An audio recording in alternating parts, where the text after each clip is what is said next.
the laughing man of Umoro. Remember the day that everything changed in Umoro. The sun had risen like it always did over the vast dusty plains, and the usual hum of the village filled the air. Yet there was something off that day, something everyone could feel in their bones.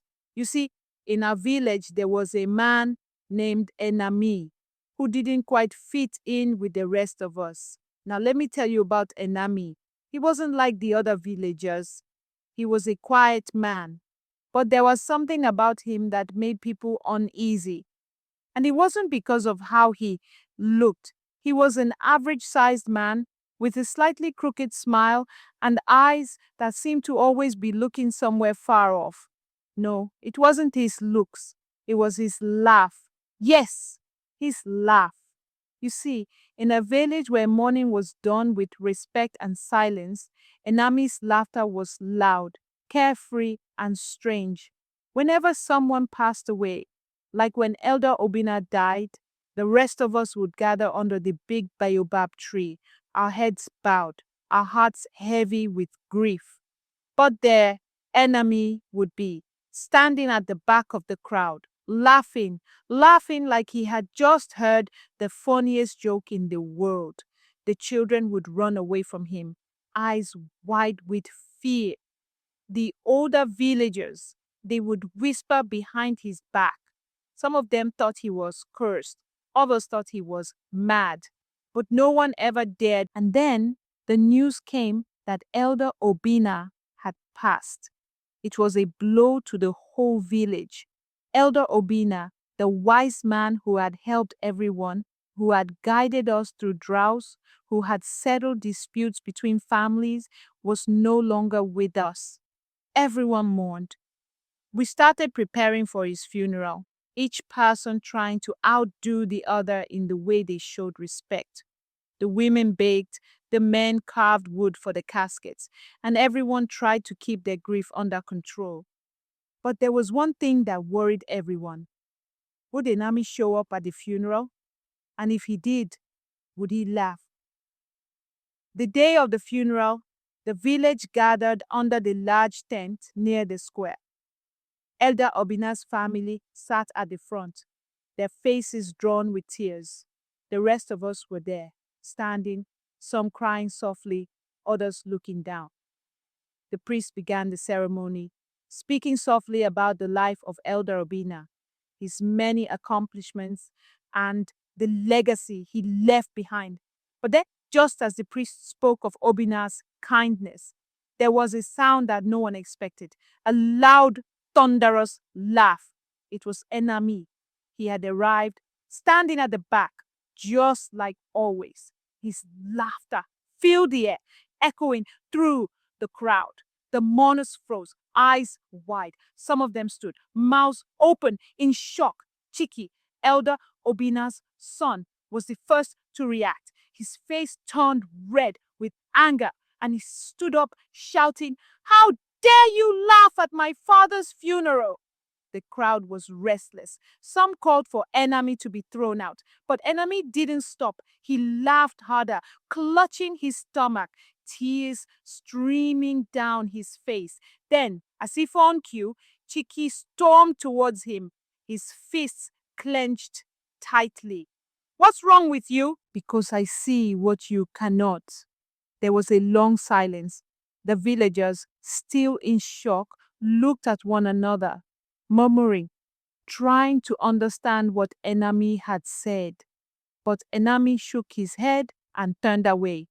"You wouldn't understand," he said, and he walked off, disappearing into the crowd. Chiki was furious, but something lingered in the air that day, something I couldn't quite grasp. Enami's words echoed in my mind. "I see what you cannot." After the funeral, the villagers couldn't stop talking about it. Some wondered if he was blessed with some kind of gift, a vision that allowed him to see beyond the veil of death. Others simply thought he was mad, that his mind had been twisted by something unknown. But there was no time for answers, for soon tragedy struck again. Amaka, a beautiful young woman in the village, known for her kindness, suddenly died. Her death was sudden and unexpected, and it left everyone in shock. Whispers of foul play started to spread quickly. Had she been murdered? Was it an accident? The village was filled with uncertainty. The funeral was held under cloudy skies, and once again the village gathered, the air heavy with grief. Amaka's family sat at the front, sobbing quietly when, just like before, Enami appeared at the back of the crowd. His face was unreadable, his posture relaxed, but as the priest began to speak about Amaka's life, Enami started to laugh again. His laughter was loud, unsettling, like the sound of the wind through a hollow tree. Amaka's mother screamed, "Why are you laughing at my daughter's death?"